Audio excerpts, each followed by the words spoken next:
정용섭의 인문학적 기독교 풀이. 기독교가 뭐고?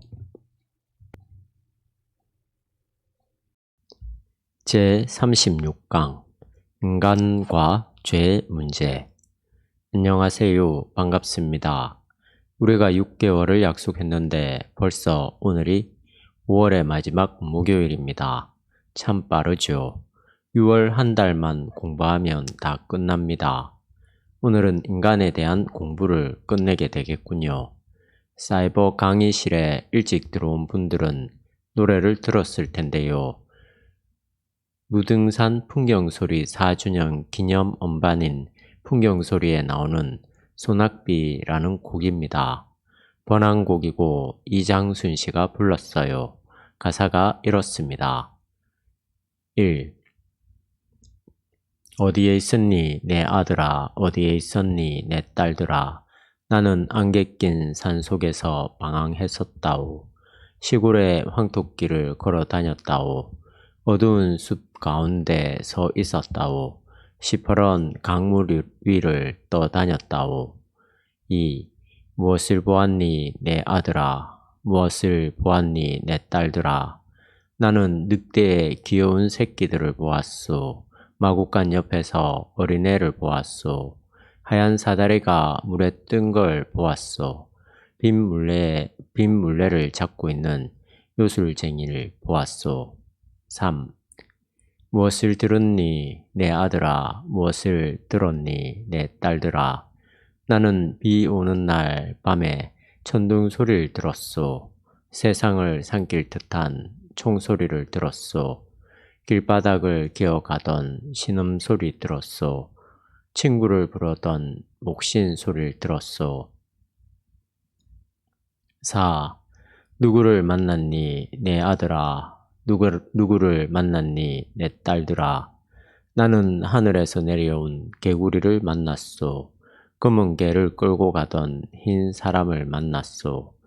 사랑을 잃어버린 한 남자를 만났소. 남편을 찾고 있던 아내를 만났소. 5. 어디로 가느냐 내 아들아, 어디로 가느냐 내 딸들아. 나는 비 내리는 개울가로 돌아갈래요. 뜨거운 사막 위를 걸어서 갈래요. 빈손을 쥔 사람들을 찾아서 갈래요. 무지개를 따다준 소년 따라 갈래요. 소낙비, 소낙비, 소낙비, 소낙비. 끝없이 비가 내리네. 끝없이 비가 내리네. 위 노랫말에 아들아, 딸아, 무엇을 보았니? 라는 가사가 나오는군요. 그들이 본 게 다 인간의 삶입니다. 이혼하고 싸우고 죽고 또는 아름답고 사랑하고 그리워하고 별빛을 맞으며 밤새워 이야기를 하고요. 인간의 삶에는 그렇게 여러 가지 흔적들이 있어요. 우리가 그 많은 흔적들을 다 이해할 수 있을까요? 참으로 신기합니다. 우리는 주로 기독교적인 인간을 이야기할 텐데 그것도 한두 가지가 아니겠지요. 오늘 뒷부분에서 잠시 이야기하겠지만 인간이 죄인이라는 것, 죄와 인간의 관계, 구원의 문제 등 여러 가지가 포함되어 있습니다. 지난주에도 잠깐 언급했지만 인간에 대한 기독교인들의 이해가 시원치 않습니다. 인간이 뭐냐에 대해서 별로 생각하지를 않아요. 극단적으로만 생각합니다. 교리적으로만 생각해요. 하나님이 창조했다는 걸로 끝나요. 하나님이 인간을 창조했다는 그 말이 무슨 의미인지에 대해서는 관심도 없이 그냥 한마디로 다 해결해 버리고 맙니다. 인간과 삶의 깊이 속으로 들어가려는 노력이 전혀 없어요. 그런 점에서 기독교인들은 독단적이죠. 좋은 뜻으로 말하자면 순수하고 나쁜 뜻으로 말하자면 천박합니다. 세상에서 인간들이 살아가는 모습들을 접어두고 성서가 말하는 규범대로 살아간다는 점에서 순수할 수 있습니다. 영성가들, 신비주의자들이 다 그런 순수한 삶에 들어가 있는 사람들이죠. 그러나 이것은 아주 천박할 수 있습니다. 순수성이 잘못 이용되면 천박해지는 거죠. 이명박 대통령의 인간 이해, 세계 이해, 기독교 이해가 안타깝게도 후자에 속하는 것 같아요. 이명박 대통령을 우리가 CEO 대통령이라고 많이 이야기하는데요. 아주 단정적이고 능률적인 것만 생각합니다. 수단 방법을 가리지 않고 이윤만 극대화하는 쪽으로 모든 것을 몰고 가는 리더십이 있어요. 이런 리더십이 다원적인 요구사항들을 수용하고 대통령에게 동의하지 않는 사람들까지 함께 끌고 가야 하는 상황에서 과연 맞겠는가 하는 겁니다. 그분은 한국 기독교의 대표적인 소망교회 장로님입니다. 그걸 아주 노골적으로 이야기하죠. 기독교 신앙을 안으로 감추고 자신이 정치인이라는 점을 더 부각시켰더라면 그나마 다행이었을 텐데 그분은 기회가 있을 때마다 기독교 신앙을 내세웠거든요. 지난 2000년 기독교 역사에서도 기독교 신앙이 이렇게 공격적으로 사용될 때가 많이 있었습니다. 서울시를 하나님께 바치겠다는 생각들을 명시적으로 표현한 적도 있어요. 오해하지는 마세요. 대통령이 문제가 있다고 해서 무조건 잘못되기만을 바란다는 게 아니에요. 정치가 잘못되면 어려운 사람들이 더 어려워지니까 그런 점에서 잘 되기를 바라지만 잘 될 조짐들이 별로 보이질 않습니다. 이런 것들이 우리 교회 안에 쌓이고 쌓여서 한편으로는 순박한 인간 이해로 다른 편으로는 천박한 인간 이해로 떨어집니다. 주로 천박한 인간 이해로 많이 떨어져 있는 것 같아요. 그래서 어떤 사람을 판단할 때 그 사람이 안고 있는 어두운 심연들은 잘 생각하지 않습니다. 부산에 있는 수영로 교회의 정필도 목사님을 예로 들 수 있어요. 아마 제가 앞으로 한번 이야기를 했을 거예요. 제가 앞에서 한번 이야기를 했을 거예요.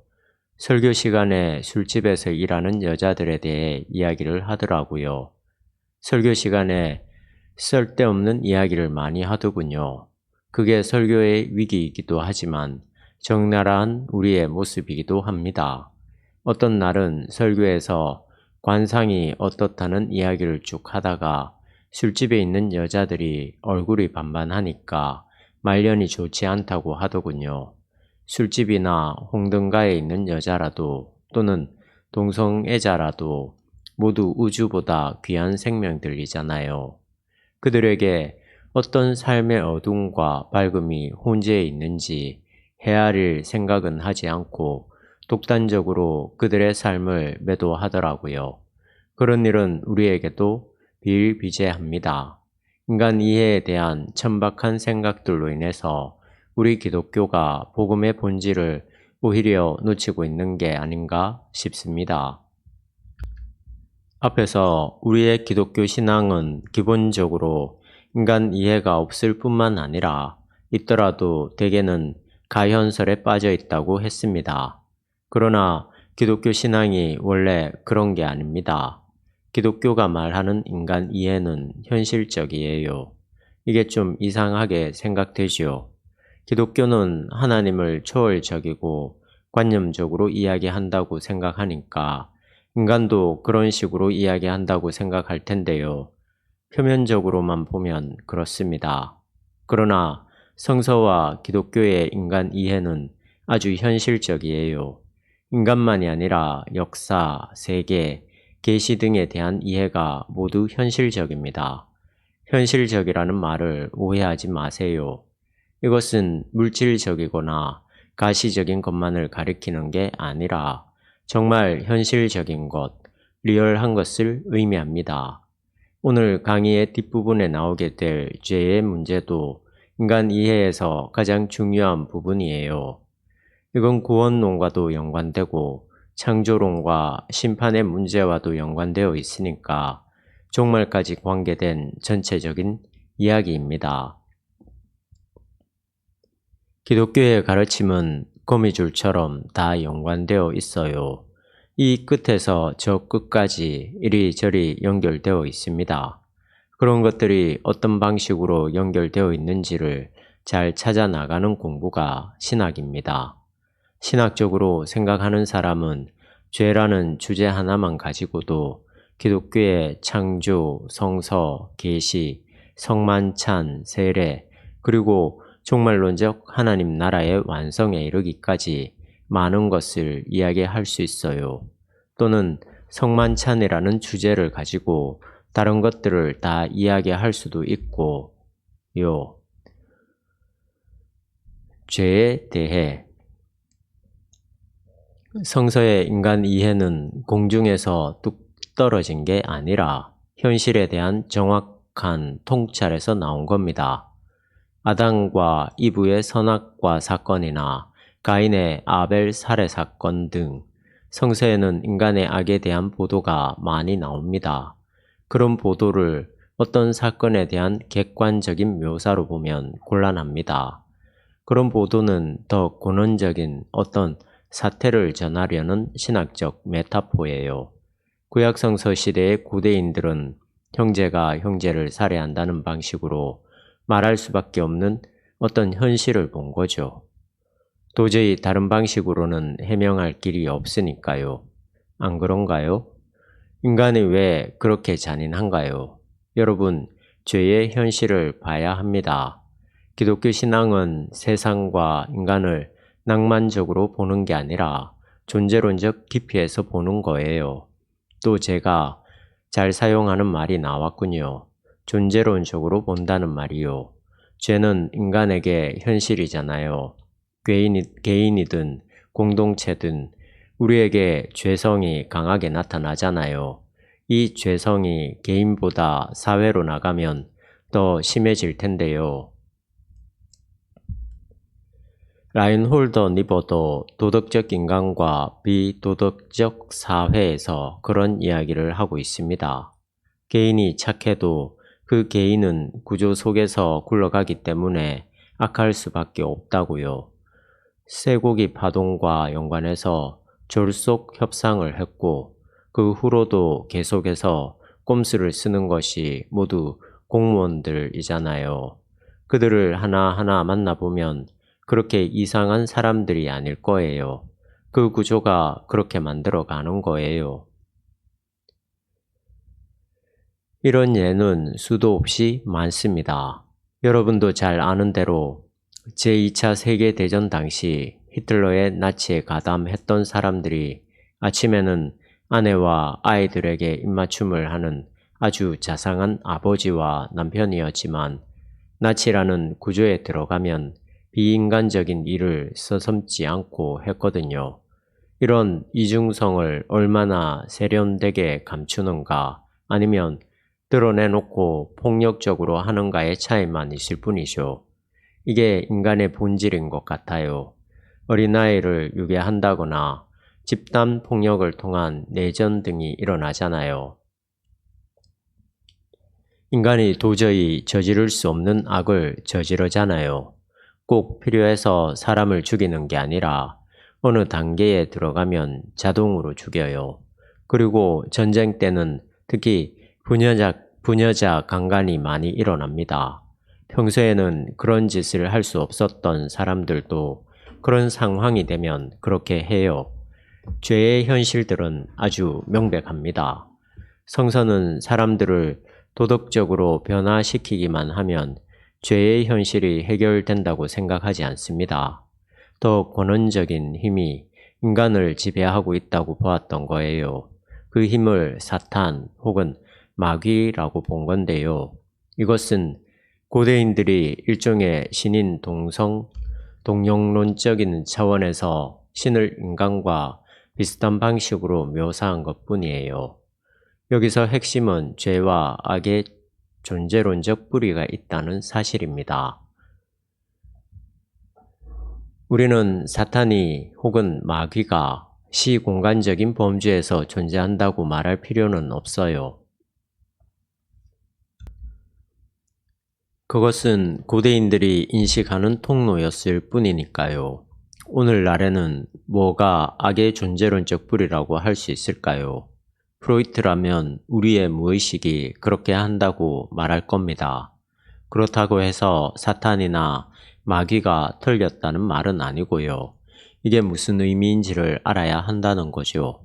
동정녀 마리아가 오늘날의 생물학적 차원에서 보면 말이 안 되지만 그것의 신학적 내용이 뭔지를 알면 충분한 것처럼요.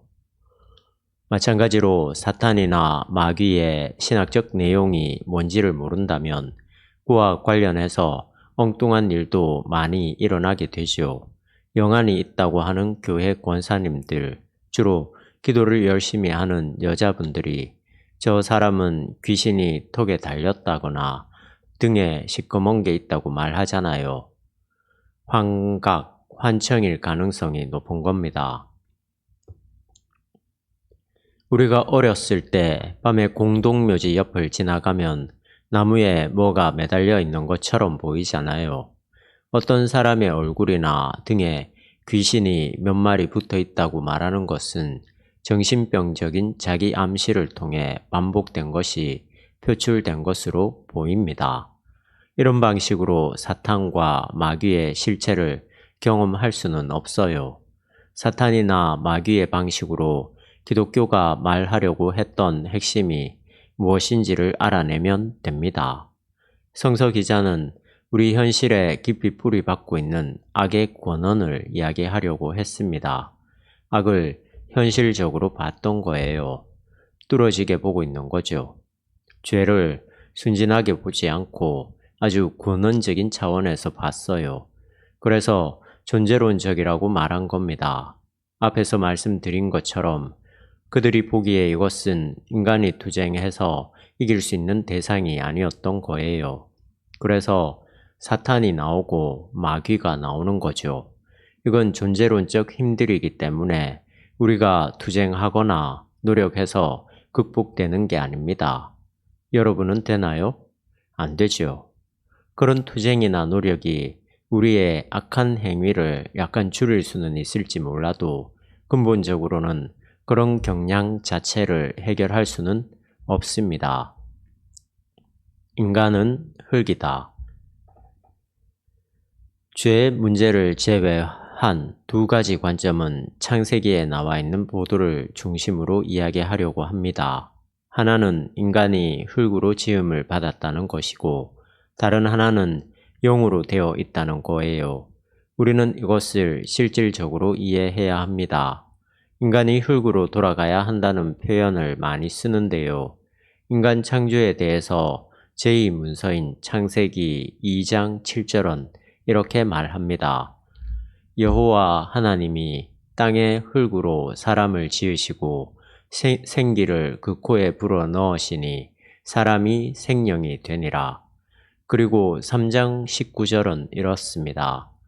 내가 흙으로 돌아갈 때까지 얼굴에 땀을 흘려야 먹을 것을 먹으리니 내가 그것에서 취함을 입었음이라. 너는 흙이니 흙으로 돌아갈 것이니라 하시니라. 시편에도 이런 이와 비슷한 이야기가 나옵니다. 인간은 흙으로 돌아가는 게 분명합니다. 그걸 순순히 받아들여야 해요. 너무 추상적이거나 관념적으로 생각하면 안 되고 정말 흙이 된다고 생각하세요.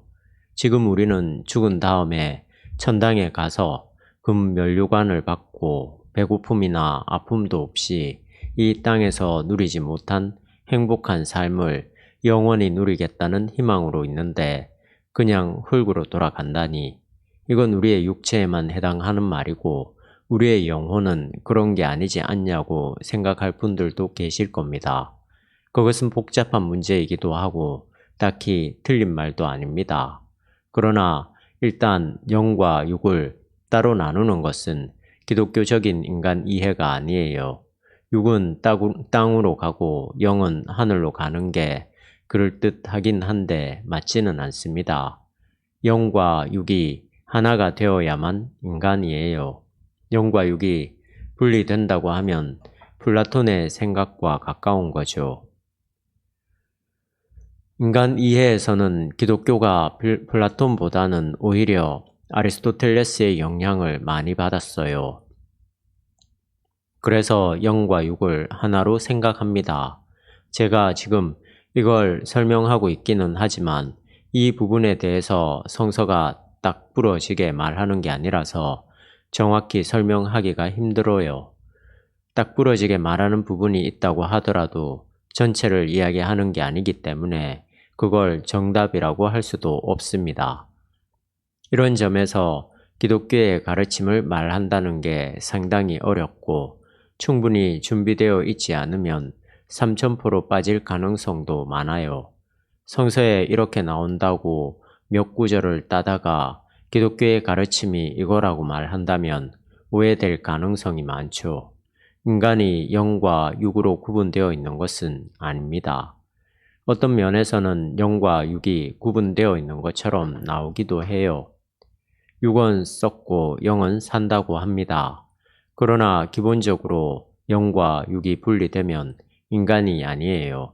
또 한 가지 문제는 우리의 현재 몸이 흙으로 돌아간다는 겁니다. 썩거든요. 이건 아주 분명한 사실이에요. 우리는 죽으면 보통 천당에 간다고 말해요. 지금 하나님 우편에 앉아 계신 예수 그리스도처럼요. 거기에 간다고 하는 것도 분명한 겁니다. 성서가 말하고 있고 명확한 거니까요. 그런데 이 두 가지 사실이 서로 모순되죠. 영과 육이 분리되면 인간이 아니고 영과 육이 분리되어야만 육은 썩고 영은 어디로 간다는 말이 되니까요. 이게 막 헝클어져 있습니다. 저도 지금 설명을 하면서 내가 잘 말하고 있는 건가 하는 생각이 들어요. 이런 문제들에 대해서 교과서에 나온 대로 또박또박 말하라고 하면 할 수는 있겠는데 그보다는 내가 실제로 알고 있는 것을 말하려다 보니까 혼란스러울 때가 있습니다. 그렇다고 해서 완전한 혼란 상태는 아니고요. 실타래처럼 헝클어져 있는데 천천히 잘 풀어내면 될 것 같습니다. 이 부분에서 제가 말하고 싶은 것은 인간이 영과 육으로 구성되어 있다고 딱 잘라 말할 수 없다는 겁니다. 영과 육이 하나로 되어 있지만 어떻게 되어 있는지 모르는 거예요. 두 구성 요소가 다르다는 것은 알지만 얼마나 다른지도 잘 모르는 거지요. 사실은 이게 비밀입니다. 우리는 이런 문제를 수학 문제 풀듯이 공식을 대입해서 푸는 게 아니에요. 앞으로 더 많은 것을 이해하게 되면 풀리게 되겠지요. 기독교 역사가 처음부터 시작해서 쭉 진행되고 있잖아요. 그 과정 중에 바울의 칭의론이 나왔고, 교부들의 삼위일체론이 나왔고, 루터의 주장들이 나왔어요. 이런 과정을 통해서 우리가 많은 것을 이해하게 되었죠. 그러나 이런 것들도 마지막까지 가봐야 완전히 다 드러납니다. 이 맥락을 빨리 눈치채야죠. 기독교 신앙이 처음부터 다 완성된 게 아니었어요. 기독교 신앙도 잠정적인 거예요. 불확실하지 않고 확실한 것인데 아직은 잠정적이라는 거죠. 알겠어요? 불완전한 것은 아니지만 완료된 것은 아닙니다. 길을 가고 있어요. 그 과정에서 신학자와 영성가들이 그런 내용들을 더 많이 풀어내고 있는 거죠. 결국 이것의 핵심은 우리가 생명을 어떻게 이해하느냐에 달려 있습니다. 만약에 숨을 쉬고 살아가는 방식만을 생명이라고 한다면 그 생명은 죽음으로 끝나게 돼요. 그러면 죽음 이후의 생명은 어떤 것일까요? 그것은 우리가 손금을 들여다보듯이 볼 수 있는 게 아니고 아직은 약속으로 우리에게 주어져 있습니다. 생명도 창조부터 종말까지 모두 연관되는 문제인데요. 하나님이 처음에 창조를 했지만 그것으로 창조가 끝나지 않고 종말까지 연결됩니다. 기독교 신앙에서 종말은 중요합니다. 종말은 세상의 끝이 아니라 세상의 완성이라는 뜻입니다. 그때까지는 완성된 게 아니거든요. 생명도 아직 완성된 게 아니고요. 완성되지 않은 상태에서 우리가 영과 육이 어떻게 연관되어 있는지 어떻게 알겠습니까? 영의 실체도 우리가 명확하게 알지 못하고 있어요. 제가 이번 기독교가 뭐고 라는 강의를 시작하면서 처음부터 지금까지 확실하게 아는 게 아니다는 말을 여러 번 했는데 이런 표현이 기독교 신앙을 지나치게 불확실하다고 강조하는 것처럼 비춰지지 않을까 좀 염려스럽습니다. 그런 게 아니라는 것을 다시 한번 말씀드립니다. 완료되지 않았다는 것이지 확실하지 않다는 뜻이 아니에요. 생명이 우리에게 드러나는 것만큼 우리는 인간의 영과 육의 관계를 이해할 수 있습니다. 흙을 이야기하다가 다른 이야기를 했군요. 바로 이 말을 하고 싶었습니다. 우리가 흙이 되는 게 참된 생명으로 갈 수 있는 가능성을 열어준다는 겁니다. 우리 앞에 보이는 흙처럼 되는 게 참된 생명과 접촉하는 그 생명 안으로 돌입하는 길일 수 있다는 뜻이에요. 정말 그런지 아닌지는 제가 지금 딱 잘라 말할 수 없습니다. 그걸 받아들이기가 쉽지 않을 거예요. 흙이 된다는 것은 정말 생명이 끊어지고 아무것도 아닌 것 같으니까요. 그게 무슨 생명의 세계로 들어가는 거냐고 생각할 겁니다. 그게 고정관념이죠. 우리는 어머니 품에서 태어나 지금까지 살아온 이런 방식의 생명을 절대화하고 있어요. 이것이 아닌 다른 것에 대해서는 알려고도 하지 않죠. 물론 근본적으로는 우리가 알 수도 없어요.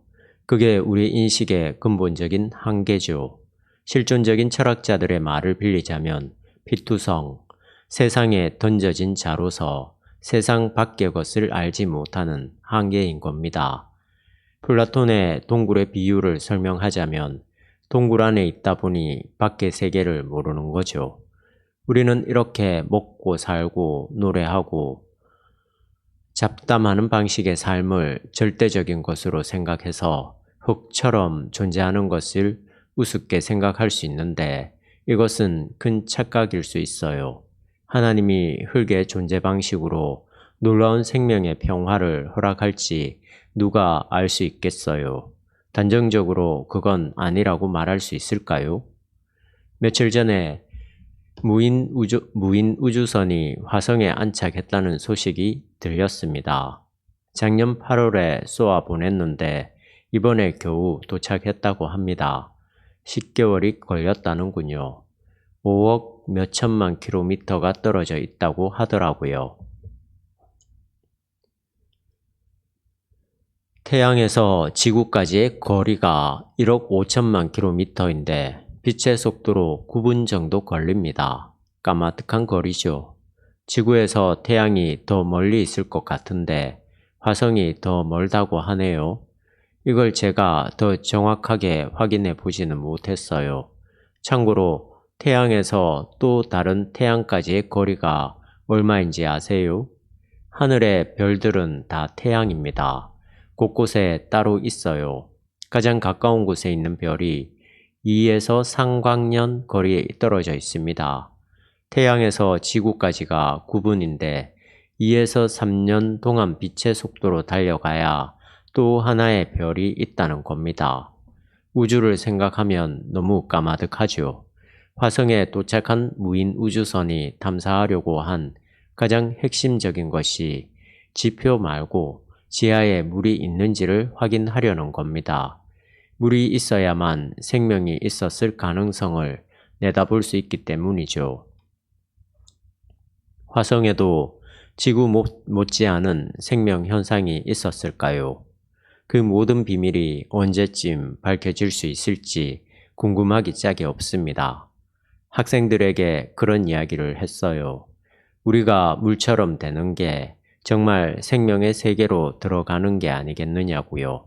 그런 가능성을 우리가 열어두자고 말이죠. 하나님의 나라를 잘 먹고 잘 사는 쪽으로만 보고 복지가 극대화된 상태로만 생각한다면 생명의 차원을 축소시키는 거라고요. 우주를 창조한 하나님이 어떠한 방식으로 우리를 생명에 참여하게 할지 열어놓자고요.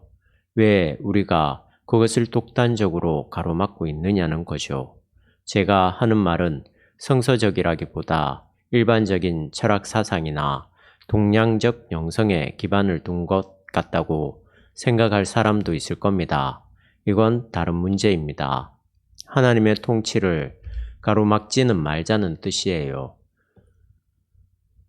생명의 문제가 우리에게 드러나는 만큼 우리는 인간을 좀 더 가까이 이해할 수 있다는 겁니다. 우리는 우리가 예상하지 못한 방식으로 하나님이 열어갈 미래를 겸손한 자세로 기다리며 살아야겠지요. 우리가 구상하고 생각하는 그 방식의 삶만을 절대화하지 말아야 합니다. 그런 절대화는 어리석은 일입니다. 우리는 하나님이 열어줄 새로운 세계를 기쁜 마음으로, 정말 설레는 마음으로 기다려야 합니다. 그러한 것들이 묵시문학이고 예수님이 비유로도 말씀하신 신랑을 기다리는 신부의 마음인 거죠. 인간이 흙이라는 그 부분은 기독교가 말하는 인간 이해의 한 부분인데 아주 현실적인 인간 이해입니다. 그런 점에서 오늘 우리는 흙과 가까워지는 삶을 지금부터 준비하자는 말을 하고 싶어요. 지금 우리의 삶은 다 흙하고 멀어졌잖아요. 자연으로 돌아가자는 낭만적인 생각은 아니고요. 가장 낮아지는 영성이죠. 흙처럼 되는 거니까요. 지금처럼 문명과 문화가 극대화된 곳에서만 우리의 삶을 확인하려고 하다 보면 대부분 흙과 멀어지게 됩니다. 흙으로 돌아가라는 성서의 명령에 순종하지 못하는 태도죠. 흙을 중심으로 한 전통은 인디언들에게서 볼 수 있고 티베트의 라다크에서도 볼 수 있습니다. 참고해 보세요. 영적인 존재. 인간은 흙이며 동시에 영적인 존재입니다. 영이 뭐냐는 것은 앞에서 어느 정도 말을 했기 때문에 길게 하지 않아도 될 것 같아요. 우리가 영적인 존재라고 하는데 영이 무엇인지에 대한 대답은 아직 다 찾지 못했습니다. 영이 뭘까요? 이성인가요? 누구를 사랑하는 능력인가요? 영은 하나님의 형상이라고 할 수 있는데요. 우리는 하나님의 형상으로 지음받았다고 합니다. 아리스토텔레스의 용어를 빌리자면 이 형상은 바로 폼입니다. 성서적인 용어로 형상은 이미지고요. 헬라 철학의 용어로는 에이도스라고 합니다. 또 플라톤의 용어로 말하면 이데아라고 할 수 있어요. 이런 것들이 다 통하는 말이죠. 그런 근원적인 생명을 가리켜 영이라고 할 수 있습니다. 그게 구체적으로 뭔지는 아무도 모릅니다. 영을 이렇게 말할 수는 있죠. 하나님을 인식하고 경험할 수 있는 어떠한 능력 혹은 속성이라고요. 그것도 상당히 추상적인 표현이군요. 하여튼 우리는 단백질로 구성된 육체를 가진 동시에 이 육체에 떨어지지 않고 한정되지 않으며 이 육체를 넘어설 수 있는 또 하나의 속성을 가지고 태어났는데 그것을 우리는 영이라고 말합니다. 여기에서 헬라인들은 몸과 영을 이원론적으로 구분해요. 결국은 영과 육이 갈라져야 하거든요. 영혼만 구원을 받습니다. 플라톤의 말을 빌리자면 이 영혼은 아예 선제적이에요. 이미 그렇게 있었던 영혼이 인간의 몸에 잠시 들어온 겁니다. 플라톤이 말하는 인간의 몸은 무의미합니다. 영혼이 몸이라는 지옥에 갔다가 육체의 죽음으로 영이 해방을 받는 거예요. 이 영은 이데아계에 있었는데 현실계에 잠시 들어왔다가 나가는 것으로 설명하고 있습니다. 기독교 신학은 삼위일체론이나 신론이나 초월적인 신 이해에서는 플라톤의 영향을 많이 받았지만 인간 이해에서는 달랐어요. 인간의 영도 피조된 것이죠. 인간의 영은 선제적인 게 아닙니다. 인간의 몸과 같이 만들어진 거예요. 성서는 기본적으로 인간이 피조물이라고 합니다. 창조주가 아니라 피조물인 거죠. 이게 중요한 것입니다. 창조주가 모든 자신의 근거를 내부에 가지고 있다면 피조물은 모든 존재 근거를 외부에 두고 있어요. 스스로 자기를 가능하게 할 수 있는 게 아무것도 없는 것이 피조물입니다. 질거릇과 같은 거죠. 우리의 생각이나 모든 것에서 다 그렇습니다. 그게 성서가 말하는 인간입니다. 영도 이런 점에서는 피조물이에요. 그런데 그 영은 언제 생길까요? 그건 또 생물학과 더불어 논의해야 할 문제일지 모릅니다. 난자와 정자가 결합하는 순간에 생길까요? 배아기 때일까요? 아니면 2개월쯤 되어야 영혼이 생길까요? 누가 알 수 있을까요? 1000년 후에 의학이 발달하면 찾아낼 수 있을까요? 불가능할 겁니다. 아마도 영원한 미스터리일 겁니다. 몸과 영의 결합이라는 자체가 우리의 인식 한계를 뛰어넘기 때문이죠. 이 비밀을 아는 것은 신의 비밀로 들어가는 것과 마찬가지일 거예요. 하나님을 확실하게 알게 된다면 그걸 알게 될까요? 하나님을 본 자는 죽어요. 하나님을 본 사람은 없어요. 마찬가지로 생명을 본 사람도 없습니다. 이해하겠죠? 성서도 분명히 하나님을 본 자는 죽는다고 했어요. 그러니까 계시를 받았다고 말하는 것은 다 거짓말로 알아들으면 됩니다. 계시는 하나님 자체거든요. 하나님의 계시 자체를 받을 수가 없어요. 계시를 받으려면 죽어야만 합니다. 아마 계시를 받았다고 말하는 사람은 계시가 뭔지도 모르고 다른 말을 하는 거겠죠. 인간의 영과 육의 문제는 하나님의 창조와 관련된 문제이기 때문에 비밀입니다. 창조는 생명이라서 완성되는 순간에나 알 수 있어요. 그걸 안다면 신이 누구인지를 아는 거예요. 지금 우리는 생명을 어떤 사물과 대립적인 것으로 생각하잖아요. 바위 같은 것을 우리가 생명체로 생각하지는 않죠. 뭔가 자기를 복제할 수 있는 것들만 생명이라고 말합니다. 그러나 그 말도 우리의 인식 범주 한계 안에서만 통하는 말이죠. 하나님은 나무, 바위, 강, 흙 등 이 모든 것들을 어떤 하나의 생명 세계로 운영하지 않겠는가 하는 거죠. 우리는 꼭 살아있는 것만을 생명으로 생각하는데 정말 생명이 완성된 다음에는 그런 개념이 없어질 겁니다. 정말 새로운 세계로 들어가니까요.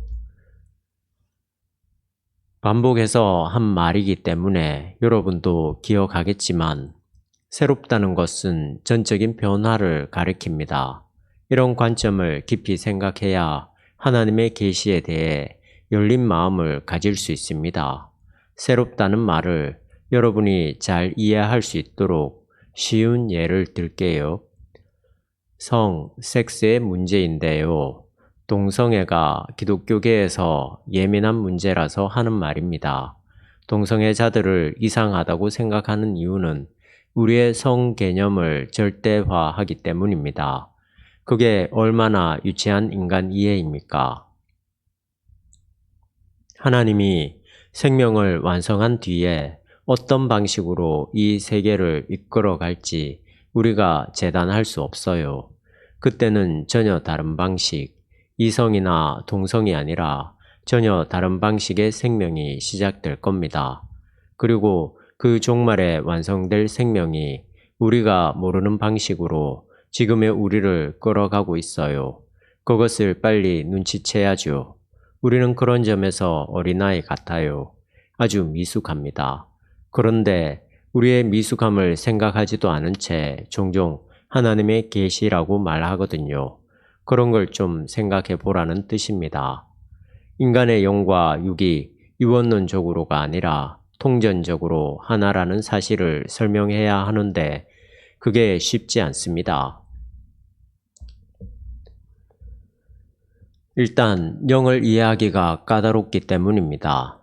이렇게 말씀드릴 수 있어요. 우리의 생물학적 육체성을 초월하는 또는 그 심층에 있는 인간 구성 요소가 바로 영이라고 말입니다. 여러 가지 한계를 가진 육체와는 구별된 요소라는 건데 유언론적으로 구별되는 게 아니라 성격을 달리하는 거라고 볼 수 있습니다. 육은 이 지구 안에서 먹고 살고 원소가 들어왔다가 나갔다 하는 차원이라고 한다면 영은 그것과는 다른 성격으로 우리의 생명을 유지하는 근원적인 힘이라고 할 수 있어요. 이렇게 말을 해야겠군요. 말을 하다 보니 제자리를 찾아간 것 같습니다.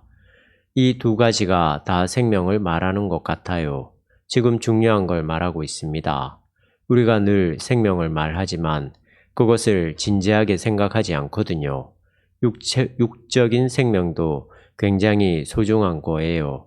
먹고 마시는 방식이 있는데 그것은 드러난 방식이고요. 그것을 가능하게 하지만 그것과 다른 방식으로 생명의 힘들을 받아낼 수 있는 인간의 본질적인 속성을 우리는 영이라고 하는 겁니다. 이것은 이원론적으로 구분된 것이 아니라 우리가 모르는 방식으로 하나를 이루고 있어요. 육체가 영혼에게 어떻게 작용하는지, 영혼이 육체에게 어떻게 작용하는지 그 기막힌 관계를 종말이 오기 전에는 다 해명할 수는 없습니다. 참고적으로 오늘의 많은 생물학자들이 인간의 정신 활동을 또는 영의 현상을 순전히 생물학적 작용으로만 생각하고 있어요. 칼 세이건과 그의 아내 앤 드루야는 공저 잊혀진 조상의 그림자라는 책에서 영혼의 작용도 뇌의 작용이라고 말하거든요. 칼 세이건은 죽었고 앤 드루야는 아직 생존해 있습니다. 이것은 그들의 주장이니까 그렇게 주장하는 사람들도 있다고 생각하면 됩니다. 우리는 우리의 입장이 있는 겁니다. 인간 정신과 영혼이 영적인 현실성을 추구하고 있는 게 분명하지 않습니까? 흙과 영이 하나를 이룬다면 구원이 임한다고 볼 수 있습니다. 흙과 영의 구도가 여전히 신비에 속한다고 하더라도 예수 그리스도 안에서 생명과 사랑의 현실성을 지향한다면 기독교인으로서만이 아니라 인간으로도 건강한 태도라고 할 수 있습니다. 이러한 기독교 인간 이해가 초라한가요? 생물학적, 정치적 혹은 철학적 인간론에 비해 무게가 좀 없나요? 저는 전혀 그렇지 않다고 생각합니다. 기독교의 인간 이해는 얼마든지 그들과 소통하고 더 나아가 그들을 어느 방향으로 끌어갈 수 있는 힘을 가지고 있다고 생각합니다. 죄는 숙명인가? 앞에서 죄 문제를 말하면서 확실하게 말씀드리지 못한 대목을 하나만 더 짚겠습니다. 기독교가 죄를 말하는 근본 이유에 대한 것입니다. 이것은 죄 자체에 대해 말하려는 게 아니라 인간 삶의 현실 속에 나타나는 죄의 존재론적 근원을 말하려는 것이며 더 근원적으로는 그것이 이미 해결되었다는 것을 말하려는 겁니다. 여러분은 죄의 노예가 될 필요가 없어요. 여러분에게 죄의 속성들이 나타납니다. 그러나 죄는 극복된 거예요. 여러분이 그걸 알아야 합니다. 여러분이 교회에서 죄책감을 느끼게 하는 설교를 듣는다면 잘못된 설교입니다. 죄책감은 기독교 영성이 아니에요. 책임감을 느끼게 하는 것은 필요해요. 사회적 책임감, 마이너리티에 대해 무관심하면 안 되겠다는 구체적인 책임감을 가지고 자신이 사회에 참여하는 건 필요합니다. 그러나 사람에게 죄인이라고 하면서 불안하게 만드는 건 기독교 복음이 아니에요. 청중을 세뇌하는 잘못된 심리학적 가르침에 불과합니다. 시간이 다 되었지만 이거 하나만 짚고 끝낼게요. 판넨베르크가 사도신경 해설에서 이렇게 말합니다. 요즘 제가 다비아 사이트에 사도신경 해설을 한 장 한 장 올리고 있어요. 이거 보는 분들은 별로 많지 않더군요. 이런 글들을 많이 읽어야 하는데요. 정말 중요한 건 다 놓치는 것 같아요. 판넨베르크의 책에서 중요한 핵심은 우리의 죄가 용서되었다는 겁니다. 이미 극복되었다는 것을 선포하는 거예요. 바로 그것이 참된 자유에 대한 보증입니다. 여러분, 기독교 신앙은 자유예요. 죽음, 죄, 율법으로부터의 자유입니다. 낭만적인 자유가 아니라 실질적인 자유죠. 그 자유 안으로 들어가야 하는데 이게 안 되더군요. 이로써 확보된 것이 인간의 휴머니티에 대한 신뢰입니다. 용서받은 자, 은총 안에 있는 자들이 누리게 될 휴머니티에 대한 신뢰. 이것은 인간의 근거한 자유가 인간으로 하여금 자신에게서 멀어지게 하는 것이 아니라 오히려 인간 자신을 사랑하게 하는 것으로 가능합니다. 이렇게 본다면 한국 기독교에 뿌리 내리고 있는 죄의식은 자기를 거부하거나 생명에 대해 적대감을 갖도록 만드는 거죠. 그보다는 자기를 왜곡하는 현실 앞에서 생명을 긍정하는 쪽으로 이해되어야 합니다. 이게 기독교가 말하는 죄예요. 잊지 마십시오. 생명에 대한 긍정입니다. 오늘은 여기까지 하겠습니다.